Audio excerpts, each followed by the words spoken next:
अगली खबर का रुख करते हैं। केंद्र के इनकार के बाद बिहार में जातीय जनगणना का मुद्दा गरमाने लगा है। सीएम नीतीश कुमार भी मांग कर चुके हैं कि जातीय जनगणना होनी चाहिए और अब इससे एक कदम आगे बढ़ते हुए जेडीयू ने साफ कर दिया है कि वो किसी कीमत पर जातीय जनगणना से पीछे हटने के लिए तैयार नहीं है। यानी जेडीयू आर पार के मूड में है। तो वहीं केंद्र के इनकार के बाद तेजस्वी ने जातीय जनगणना को लेकर बड़ा दांव फेंका है। क्या है यह सियासी दांव, इस रिपोर्ट में दिखाते हैं आपको।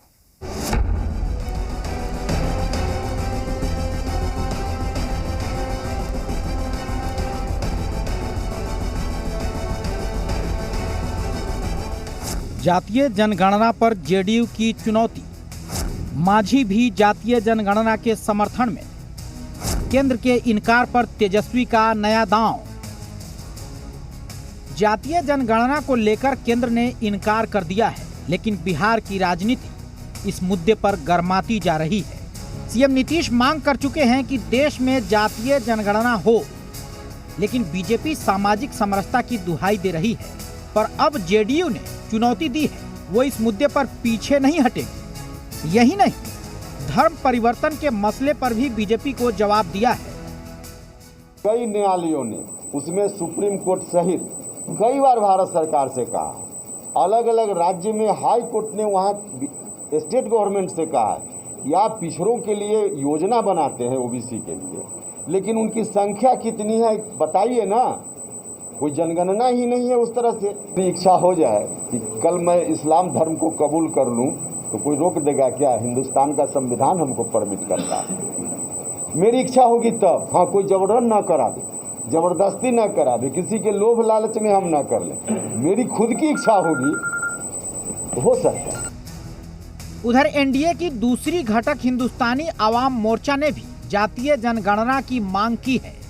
यानी इस मुद्दे पर बीजेपी अलग थलग पड़ती जा रही है। कल तक जिस सुर में बीजेपी इसे खारिज कर रही थी, आज उसके सुर बदले हुए हैं। जातीय जनगणना कराना ही चाहिए। न जातीय जनगणना कराने का मतलब है कि जिनकी जनसंख्या कम है वो हिस्सेदारी ज़्यादा ले रहे हैं और जिसकी जनसंख्या ज़्यादा है उसको हिस्सेदारी कम है। जातिगत जनगणना होना चाहिए, इसमें कहाँ कोई कराए। जब सब लोगों की राय बन जाएगी और संसद की राय बन जाएगी तो उसको कौन रोकेगा। वहीं जातीय जनगणना को लेकर तेजस्वी ने नया दांव फेंका है। केंद्र के इनकार के बाद तेजस्वी ने बिहार सरकार को सुझाव दिया है कि अपने खर्चे पर बिहार में जातीय जनगणना कराना चाहिए। अगर केंद्र सरकार नहीं करती है तो हम तो कहेंगे कि राज्य सरकार अपने खर्चे पर करा ले। नीतीश जी ने दोनों मुद्दों पर अपनी अलग राय रखी है। जो नीतीश जी की राय है वो कांग्रेस और आरजेडी की राय से मिलती जुलती है। फैसला तो नीतीश जी को लेना है। नीतीश जी ने इससे पहले भी CAA, NRC, धारा 370 पे कुछ कहा था, लेकिन जब वोटिंग की बारी आई तो जेडीयू के लोगों ने बीजेपी के सरकार के पक्ष में मतदान किया।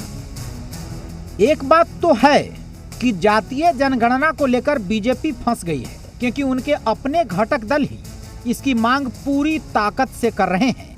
पर विपक्ष को जेडीयू के स्टैंड पर भरोसा नहीं है। उपेंद्र कुशवाहा ने दो टूक कह दिया है कि जातीय जनगणना के मुद्दे से जेडीयू पीछे नहीं हटेगी। इस बयान के बाद बीजेपी असहज हो गई है और विपक्ष को बैठे बिठाए राजनीति करने का मौका मिल गया है। अब देखना होगा कि जेडीयू की अगली रणनीति क्या होगी और बीजेपी इसका जवाब कैसे देती है। कैमरा पर्सन दीनानाथ ओझा के साथ रितेश मिश्रा, जी मीडिया, पटना।